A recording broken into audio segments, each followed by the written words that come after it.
Fala moçada, bem-vindos ao canal Pensar Ciência. Assunto da aula de hoje, ótica. Ainda falando de refração da luz, trataremos do assunto prismas óticos.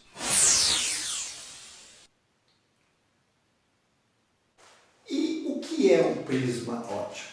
Não é? Um prisma ótico nada mais é do que um prisma de base triangular. Você certamente já viu algum ou na capa do famosíssimo álbum do Pink Floyd, que está agora diante dos seus olhos, ou mesmo numa imagem em que Newton decompõe a luz proveniente da fresta de uma janela, utilizando o mesmo tal prisma ótico como você acabou de ver.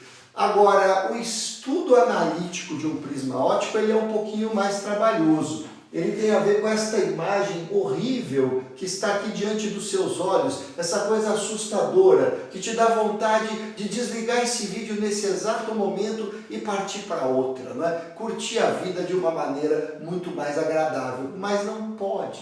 Você não vai conseguir fazer isso, porque você precisa aprender um pouco disso aqui, primeiro para aprender a pensar, para virar um gênio incompreendido da humanidade, e segundo, porque isso costuma cair, costuma ser cobrado em provas e em vestibulares. Então, se você está se preparando para alguma prova ou para algum vestibular, é de fundamental importância que você acompanhe a dedução das fórmulas do prisma ótico que eu vou mostrar para você agora.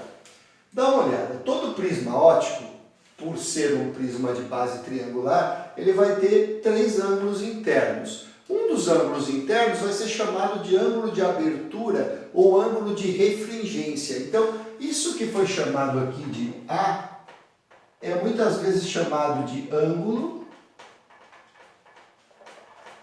de abertura ou ângulo de refringência do prisma. E normalmente é uma informação que é dada, mas se não for dada, com certeza será pedida, tá? Qual é a relação desse ângulo com todos os outros? Primeiro, analisemos o seguinte. Você vê este laser verde fazendo incidir no prisma um feixe luminoso. Como a gente já viu desde a primeira aula de refração, toda vez, refração não, desde qualquer aula que envolva fenômeno óptico, toda vez que houver uma incidência numa face de um sistema óptico, primeira coisa que você tem que fazer, pega o ponto de incidência com um transferidor, utilizando o seu bom senso, o seu talento geométrico, trace a reta normal, aquela reta que vai formar com a superfície um ângulo de 90 graus. Traçada a normal, entre o raio incidente e a normal existe um ângulo. A gente chama esse ângulo de incidência. Como o prisma tem duas faces, aquilo que a gente também viu recentemente na lâmina de faces paralelas, eu vou chamar isso aqui de I1, incidência na face 1, ok? Eu vejo que o autor deste exercício, ou desta situação, indicou que o índice de refração do meio 2 é maior que o índice de refração do meio 1. Se você voltar lá para a capa do disco do Pink Floyd ou para aquela imagem do Newton que eu mostrei para vocês, você vai lembrar que ele segurava alguma coisa, ou no caso do disco, algo se posicionava sobre uma superfície que parecia ser de acrílico ou de vidro. É de se esperar que ar, acrílico, ar, o acrílico ou o vidro seja mais refringente. Se é mais refringente, aqui dentro a luz se propaga com uma velocidade menor. Então, vejam que se não existisse o prisma, este raio verdinho continuaria sua trajetória seguindo essa linha tracejada aqui. Mas eis que o prisma se colocou diante do seu caminho. O que aconteceu? Reduz a velocidade e reduz o ângulo. Então, em vez do ângulo ser mantido aqui, o raio vai se aproximar da normal para reduzir o ângulo. Ângulo esse que foi chamado de R1. Então você há de convir comigo que a luz foi desviada. Ela tinha essa direção tracejada aqui, agora ela tem essa direção contínua. Esse desvio é um desvio angular. E eu medi aqui também e chamei de delta 1. Delta, desvio na primeira face. Delta 1, desvio na primeira face, ok? R1, refração na primeira face. O problema é que depois de desviado, ao atingir a segunda face, há que se sofrer uma nova refração, só que agora passando do meio mais lento, do meio onde a luz viaja com velocidade menor, para um meio onde essa luz vai viajar com velocidade maior. Obviamente, se a velocidade aumenta, o ângulo aumenta. Convenhamos, eu tinha este ângulo aqui que eu chamei de R2. Professor, não deveria ser I2? Por uma questão de memorização da fórmula, vai por mim, é melhor você chamar de R2. É a incidência na segunda face. Então, dentro do prisma, todo mundo é R. Fora do prisma, todo mundo é I. R2 e 2, ok? Bom, este raio seguiria essa trajetória aqui, ó, que eu estou mostrando com o dedo. Mas como a velocidade da luz aumenta, este ângulo, que seguindo aqui seria igual a esse, também fica maior. Ou seja, o raio se afasta da normal, seguindo uma nova trajetória, indicando aqui um novo ângulo de desvio. Lembra? Trajetória original, rebaixou aqui para afastar da normal, desvio angular. Esse desvio angular na segunda face eu estou chamando de delta 2. Olha ele aqui, ó. Desvio angular na segunda face. Agora, se desviou um pouco na primeira e desviou mais um pouco na segunda, então houve um desvio total que vai ser chamado de desvio angular, provocado pela presença do prisma diante do caminho desse raio de luz. Esse desvio angular pode ser visualizado quando você vê o cruzamento, ó, saiu por aqui, chegou por aqui. Então existe entre a direção de entrada e a direção de saída um desvio angular que foi chamado simplesmente de delta. Então, delta para nós é o desvio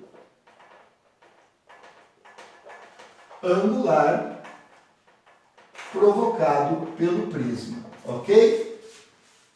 Intuitivamente, dá para a gente imaginar que delta, o desvio angular total, deve ser a soma do desvio angular na primeira face com o desvio angular na segunda face. Mas eu não quero que isso seja só intuitivo. Eu quero apelar um pouco para os seus conhecimentos de geometria.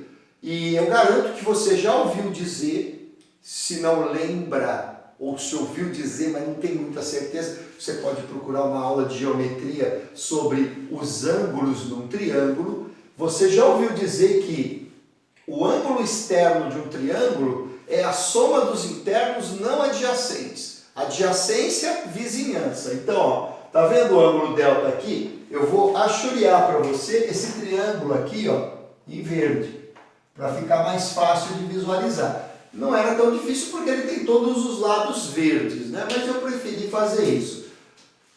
Aqui está o ângulo externo que a gente chamou de delta. O ângulo interno adjacente é esse de cima, mas o ângulo externo é a soma dos internos não adjacentes. Então, quem são os não adjacentes? Esse e esse. Esse aqui é o delta 1, esse aqui é o delta 2. Então, o ângulo externo é a soma dos internos não adjacentes, delta 1 mais delta 2. Agora a gente vai fazer uma segunda consideração. Para isso eu preciso que você observe um quadrilátero que está aqui representado em preto. Veja, você tem este lado que vai do ângulo de abertura até o cruzamento da normal com a face 2. Essa linha tracejada que cruzou com essa, então, ó, um lado, dois lados, três lados e aqui o quarto lado, voltando para o ângulo de abertura ou para o ângulo de refringência. Essa figura é um quadrilátero. E a soma dos ângulos internos de um quadrilátero vai dar 360 graus. Só que aqui é a normal e aqui é a normal. Ó. A normal cruza com a superfície em 90 graus. Então aqui é 90, aqui é 90. Já deu 180. Quanto sobrou para esse com esse? Se aqui já tem 180 e a soma tem que ser 360, esse mais este outro, que eu vou fazer em vermelho, que a gente não pode confundir as coisas. Ó. O ângulo de abertura mais esse ângulo vermelho tem que dar 180 graus. Tudo isso aqui também dá 180 graus. Então, o ângulo de abertura mais este ângulo vermelho tem que dar 180 graus. Portanto, se aqui é o ângulo de abertura, aqui também é o ângulo de abertura. E agora, por fim, eu sei, é difícil, é pesado, eu não estou... Agora, sem ironia, eu não estou com brincadeira. É difícil acompanhar isso, tem que ter um bom conhecimento, um sólido conhecimento de geometria e muita concentração, porque senão você se perde no meio desses triângulos e quadriláteros.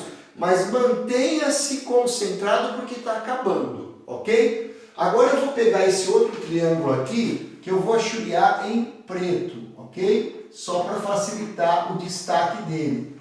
Esse aqui de baixo, ó, esse pequenininho, que se contrapõe ao triângulo em verde.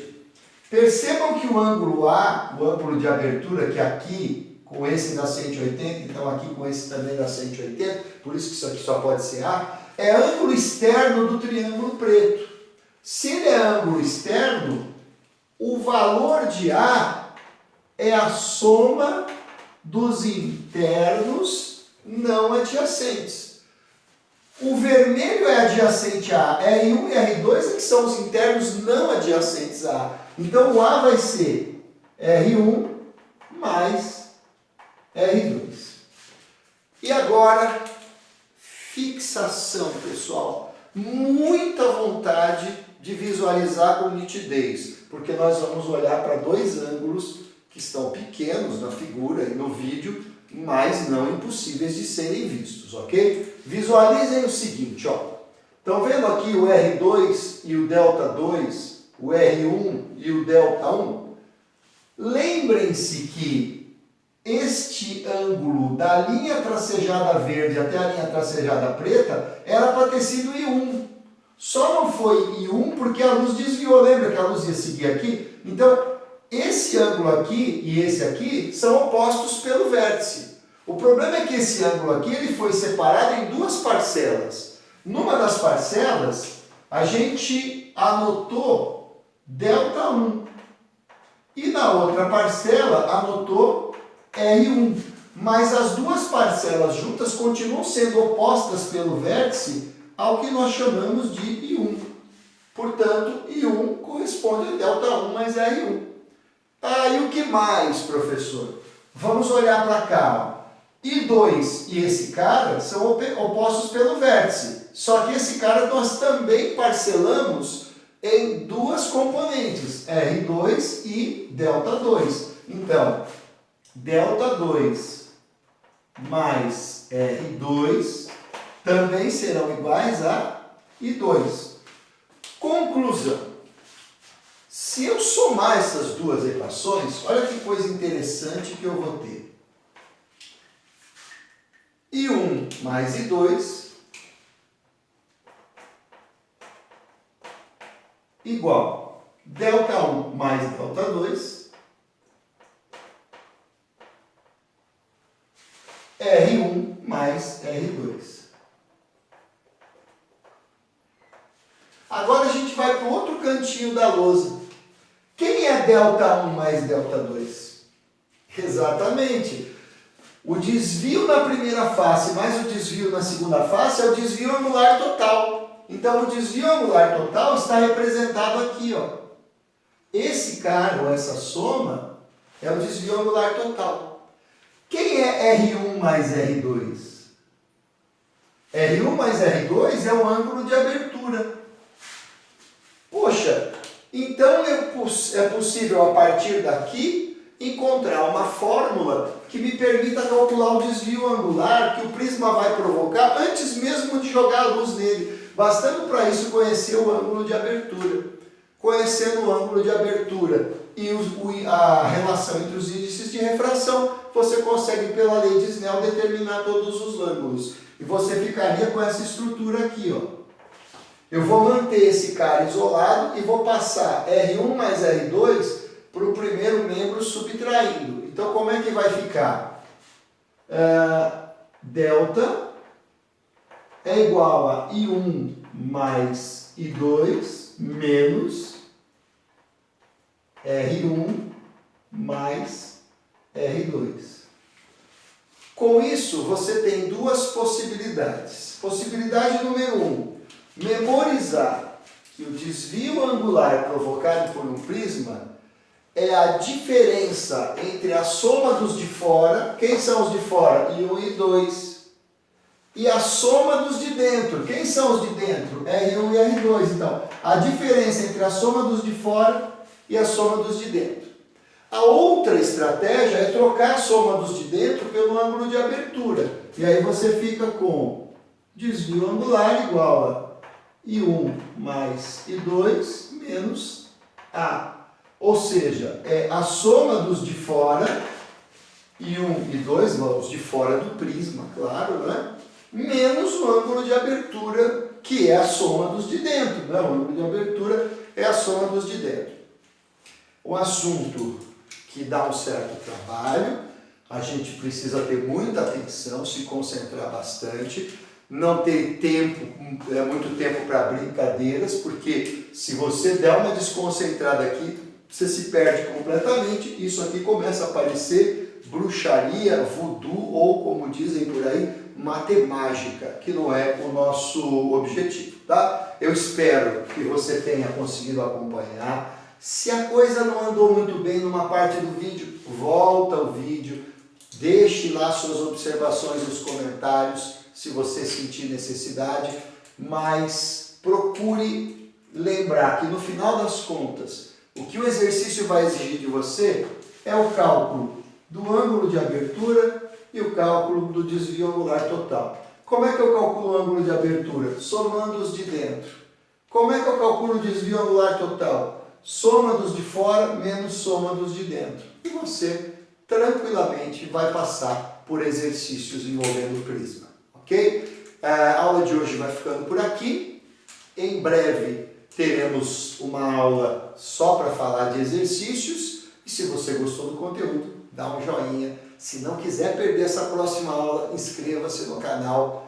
Em breve, assim que ela for postada, você vai ser o primeiro a ficar sabendo. Até a próxima!